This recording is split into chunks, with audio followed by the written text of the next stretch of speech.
Hi, I'm Christian Gardner alongside Liam Plate following the men's basketball team as they took on the number 3 overall Michigan State Spartans but fell 76-73. But Liam, this game lived to all of the hype and then some. Yeah, I mean, number 3, number 12, it doesn't get better than this for college basketball. Michigan State's head coach Tom Izzo said in the press conference, this was a March game in November. I mean, this looked like a Sweet 16, Elite 8 game, Final Four on the line. These teams were going at it. Most definitely. Everything was rocking here at the Prudential Center. They had to open up the upper deck because everybody wanted to be here to see these two teams go at it. Now we're going to start in that first half. The Pirates did well in slowing down Cassius Winston in that Pirate offense. What did you see from the defense? I mean, obviously they did a great job stopping the fast break. Michigan State likes to run. They like to get out and start running. They like to run the ball fast. So they did a great job stopping them in the fast break. But the thing that they slacked in was rotation. They weren't able to get over and help quick enough because I think what happened was they'd stop the fast break, but then they'd be so frazzled and playing so fast paced that they weren't communicating with each other. They weren't sliding over. They weren't helping in the middle, weren't helping midline, and weren't forcing baseline and sideline like they should be. Most definitely. But the score was 30-27 at the end of that first half. As we said, slow down Cassius Winston, and Quincy McKnight had stuff to say about the defensive play in that first half. You're seen as one of the best defenders on this team. Talk about your play on defense and how you were able to be so efficient. Yeah, it was just made it tough for him. Watched a lot of film. Try to stay attached to him as much as possible.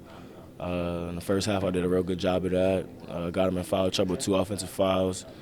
And second half, it got away from us a little bit. You know, they ran a couple of double screens, ran them off of down screens, flares, and stuff like that. That just got him open. Just had my head on a swivel the whole game, and it just, you know, when it came down to it, to a couple plays, it just kind of slipped away from us a little bit. Can you talk about how on defense there was a lot of open threes? How were you able to slow that down in the second half? I think we just locked in a little bit more. First half, I think we were kind of antsy. We were gambling a little bit, and I even think in the second half we gambled a couple times where we shouldn't have. And like I said, guys on their team made shots tonight. It's tough. A lot of guys who was on the scouting report, they hadn't made a 3 all year yet, and they came down, knocked down a couple of good shots. It's tough, especially when other guys, when you take away somebody else like Cassius in the first half, and then other guys stepping up in the first half, it's just tough. When you got their role players stepping up for them, making shots, wide open shots, making shots, it's just tough because then you got to play them, and then that's what led to Cassius getting off a little bit in the second half. But we still, I think we did a good job. You know, 6 for 17 made it tough for him tonight. So. Now moving into that second half, the energy was up, and both teams were just trading blows in and out. As soon as one team could hit a 3, someone came right back and hit another one. Talk about what we saw in that second half. Well, the rock was rocking. You could not hear yourself think in this stadium. I mean, obviously, like you said, they were trading blows. I mean, Powell would come hit a 3, and then Michigan State would come hit a 3. It was just going back and forth. Neither team could find separation until, of course, Seton Hall went up 5 with 2:40 left to play. Most definitely. Myles Powell and Myles Powell both came out to play tonight. Myles Powell, 37 points. And I mean, as you said, when they got up by 5, we saw that step back 3 and then it hit the and 1, and everyone lost their mind in here.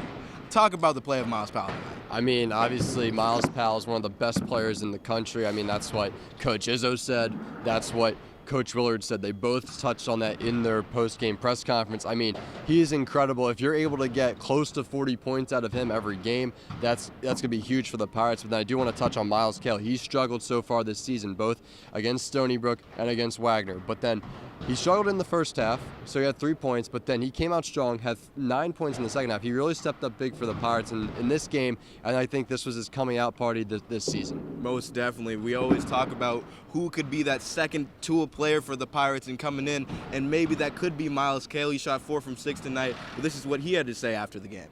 Talk about what you were seeing from the field. I don't know. My teammates were just trying to find me as best as they can. You know, I was having a hard time offensively, trying to find my groove these past 2 games before this.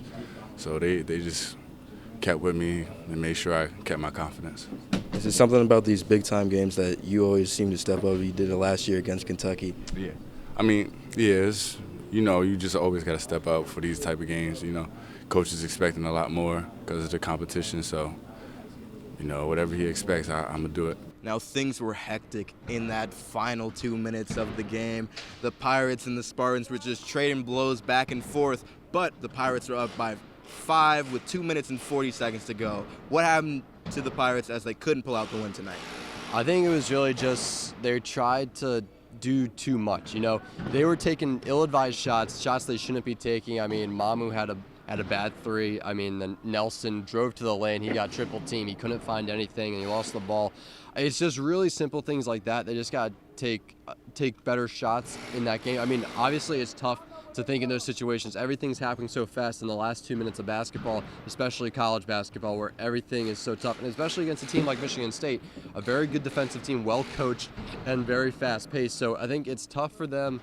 It's tough to, hindsight's 20/20, so obviously take better shots next time, but I think really they just took ill-advised shots, and then it killed them in the end, and then Michigan State got rocking towards the end. Most definitely. Smart shots really was the storyline for this game. We talked about it at halftime on Facebook Live if you joined us there. But Myles Powell had 25 shots, I believe, from the field. And he had a last attempt driving into the basket. There could have been a foul there, but then again, there wasn't. And like you said, hindsight's 20/20, and just didn't go for the Pirates. But the Michigan State Spartans were able to take advantage of those chances at the end of the game. They had a freshman Rocket hit that late 3 to put things close into 1 for the Spartans there. And for a freshman to make that big shot on the road, and as we said, the atmosphere here was just insane. Some of the best crowd that I've seen in college basketball, and Tom Izzo said so as well. Well, with that's going to do it for us here. The Pirates fall to the Michigan State Spartans 76-73. We'll see you next time.